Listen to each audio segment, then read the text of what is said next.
Hello one and all, Jasper here, and in this video I thought I would combine my favorite franchise from my adult life with my favorite franchise from my childhood. Though I was a bit iffy on how to go about it. At first I was thinking about pretending if each great house was a gym, what kind of Pokemon would they use? But that was boring. Starks use ice, Lannisters use rock, Aarons would be flying, and I think you can all guess what the other houses would use. Plus, the symbolism for the Pokemon was weak. What does Jinx represent? Fuck and all, that's what. So, I'm breaking the rules a bit. These teams will not be based around a single type. They will be based on the banners of the houses in each region. Also, I'll be tackling each region in its own video for 3 main reasons. First, tackling all 9 regions would make this video way too long for my liking. Second, this allows me to get into more detail and ideas for each region, so I don't have to limit myself to only 6 for each. I can talk about all the fairly prominent houses in the fandom. You hear that, House Forester? You're not going to be cut. And thirdly, these will be a good fallback idea when I can't think of anything else to make. With that laid out, let's go over some rules. First, no legendaries or mythical Pokemon, no matter how perfect they may fit into the house. We're trying to make interesting teams, not a 10-year-old's attempt to make the best team ever. Second, each family only gets 1 Pokemon, and once all houses have a Pokemon, we will take 5 of them and place them alongside with the major houses' Pokemon to make the best team for them. Are we clear? Great, then let's get started.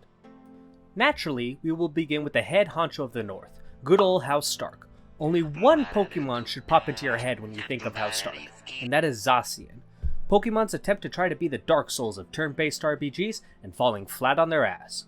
Obviously, the animal works well, as it matches the sigil, both being wolves, and its typing isn't too bad either. Steel can pretty much fit into any of these houses, considering how they fight with steel. However, since the North seems a bit more magical, what with the ice, zombies, and children of the forest actually sticking around up there, the fairy type adds to that magic and mystical area.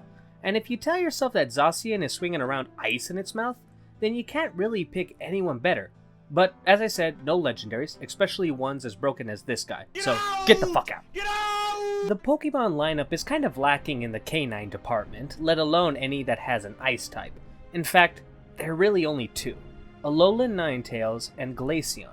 Glaceon looks too much like a cat and a dog got too friendly for my liking, so despite my personal distaste for regional variants, it's clear that Ninetales is the best option in both style, being a canine, even if a wolf would be better than a fox, and for having the ice fairy type, which thematically fits very well with House Stark. Winter is coming and whatnot. Now that we have our front runner, we can look into the smaller houses of the North and see which ones would be good members for the 6-Mon team. Obviously, one of the most prominent houses of the North would be the Boltons. And I'll admit, I was worried about trying to find a Pokemon that could fit with this house. After all, their sigil is a flayed man. There ain't any Pokemon that look like they were skinned alive. This isn't Mortal Kombat, I can't just dig up some obscure fighter who had no skin. Yes, that's actually a real Mortal Kombat character, and his name is Meat. So, I broadened my criteria a bit, and I thought about Pokemon that might help the Boltons to create their flayed man sigil. Kabutops looked quite perfect with those scythe-like hands, but as I kept looking, I also came across Throh, who, if you took the gi off, could probably pass for a stumpy man who was skinned alive. Yet, I knew exactly who would be the pick when I happened across Scyther. The gears clicked in my head and it was so obvious. It's Scizor! Not only does this machine have the claws to peel a man like most people can an apple, but the red shell, black accents, and white wings pair perfectly with the Bolton color scheme of their sigil. Next, we got the Mormonts, and let me be frank, the options are kinda obvious. Beware came to my mind because he reminds me a lot of Pedobear, and with Jorah Mormont being the major rep for House Mormont, I felt like he would be the perfect pick. But when I thought about other Mormonts like Jor, the badass women of Bear Island like Mage, Daisy, Alyssa, and Lyanna, well, I couldn't label all of them with the Pedobear. So I tossed away Not So Fuzzy Wuzzy and looked at the other options. Beartic is a natural first pick, being a very icy bear who could fit well in the north, and Pangoro as well, even if he does look like a tourist from Yeti. But both of them fall short because the bear on the Mormont sigil is a black bear. Pangoro only fits half of that requirement, and Beartic is too privileged, which leaves one last bear to fit the mold, Ursaluna, a fairly new addition to the Pokemon group, and a bit more brown than black, but you could see this thing lumbering in the northern woods perfectly fine. maybe Beartick is a bit further north, beyond the wall, marching with the White Walkers for revenge. Time to put the Umbers up on the chopping block, and despite being my favorite northern house, they almost didn't make the cut, as Pokemon does not really have any humanoid giant Pokemon that matches the Umber banner. But still, here they are. Not because I actually found a Pokemon that could work, but because, fuck you, I like the Umbers, no matter how badly they are treated in the show. Buzzwole was the first Pokemon that came to my mind. A massive beefed up mosquito who looked like he didn't need to sneak up to drink you, he just needed to squeeze you like an orange into a cup and have his fill that way. And his red body fits well with the red background of the sigil, but the issue was that it was a mosquito, not really the first thing to come to mind when you think of the north. Golruck is a pretty massive boy who could stomp his way through anything without much difficulty, and Rhyperior is a hefty guy who you don't want to get in the way of, but at the end of the day, Conkeldurr, oh god, that's what I'm going with, felt like the perfect specimen, walking around with two broken pillars that served a similar message as the broken chains the giant wears, and nothing could convince me he wasn't the best pick. Well, except for his height. Motherfucker is 4'7", and when my short ass is looking down on you, then you ain't tall enough to rep with the Umbers. So, fuck it, we'll go with Golruck. Next! Time for the Manderlys to roll on in, and they are famous for two things, being fat and the Merman sigil. Hariyama was quick to sumo slam his way as an option just because the man has enough junk in his trunk to make even Wyman take him over to the side and tell him he needs to start taking care of himself. But with only the American build keeping him as an option, I quickly tossed him to the side for more aquatic Pokemon. Vaporeon kind of fits that half fish, half dog cat abomination thing going on, and it's my favorite Eevee evolution, so if any of these creatures are getting in, it's this one. Milotic also seemed like a decent fit, though not as well as Vaporeon, but it was clear that the perfect Pokemon for this family, one just needed to go to one place, the circus, and pick up this clown, Primarina. I don't know which starters are liked and which ones are disliked that much, but this wannabe ballerina is in the bottom 3, just barely beating some lanky-ass lizard and a dino trying way too hard to tell which team it's batting for. No, shit, this is about Game of Thrones. Yeah, Primarina. Fits that mermaid style the best. On to the next one. House Reed. A fan favorite in the community with some of the most batshit theories surrounding it.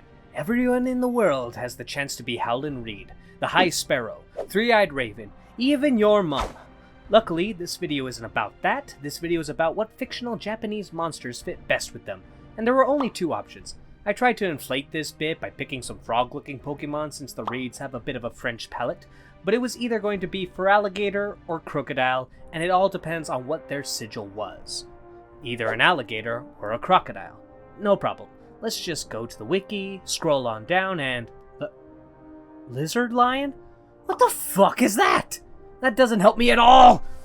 I guess I'll go with Feraligatr? That water type probably fits better in a marshy swamp instead of a ground type, though the dark type gels pretty well with the reeds. Either one does well.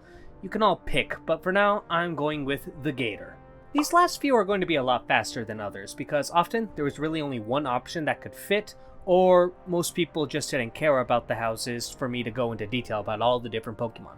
So let's be a bit more rapid with this. Starting with the Karstarks, who have a white sun on a black background, as if the moon and the sun had a few too many rounds, and 9 months later this thing popped out. Not really any great options, so let's go with Solrock, because it's also a sun. Hornwoods are up to bat, however the closest Pokemon has ever gotten to making a Moose Pokemon was just some random guy named Moose. So we gotta go with either Sawsbuck, Winterstyle, or Weirdeer. And you could go with either one. Both look like they could live in a very cold climate, but I personally will go with Sawsbuck. Forester is next, and obviously I went through all the tree Pokemon, but Sudowoodo was the only correct option. Without the Forester's gimmick as their ironwood trees are very hard, it only makes sense to have a Pokemon that looks like a tree, but is actually a fucking rock. Abomasnow also seemed like a decent choice, Trevenant as well, especially its shiny form, but I need my themes, and when a family cuts down ironwood trees, well, the closest I can get is a rock shaped like a tree. Speaking of the Foresters, let's talk about their bosses. House Glover. Hitmonchan. Get it? Because he wears gloves? Or Barbardicle, because it's a bunch of hands? Look, I'm trying here, but not all these great houses are going to fit perfectly with a Pokemon, so I'll go with Barbardicle, alright? It's Ricewell time now, and while there is a handful of horse-like Pokemon, it's clear to me that Mudsdale fits the best, even having a similar color style to the banner. Rapidash also seemed nice. The mane on the sigil kind of looks like fire, but a fire horse in the north seems a bit off. And last but certainly not least, we have House Serwin, which is just a big fuck-off axe. And who better than Cleavor, a new Pokemon that has 2 fuck-off axes for hands. Also, a last-minute addition, the Night's Watch, since I don't have any plans on them getting their own video. Corviknight. Do I need to even explain why? This one, however, will not be an option for the final team, since it's not a vassal to the Starks. That's probably most of the houses that people care about, and if you're watching and sad that I didn't talk about House Stain or Crawl, let me just say from the bottom of my heart, I don't care. But if you comment below a northern house that didn't make it to the video, I might reply with Pokemon I think best fit for them, okay? Is that a good middle ground? Now, with all that squared away with these Pokemon, what is the best team we can make?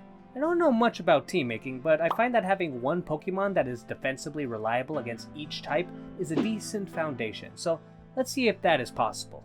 Starting of course with Ninetales, due to her being Ice and Fairy, the big weaknesses are Fire, Poison, Rock, and especially Steel. So let's focus on that Steel part. Scizor is resistant, so let's throw him on, and it just so happens Poison can't do anything to him. But now, Fire types would be even more dangerous. Primarina being Water type helps, but the Fairy type means we'd be double dipping. So how about Barbaracle?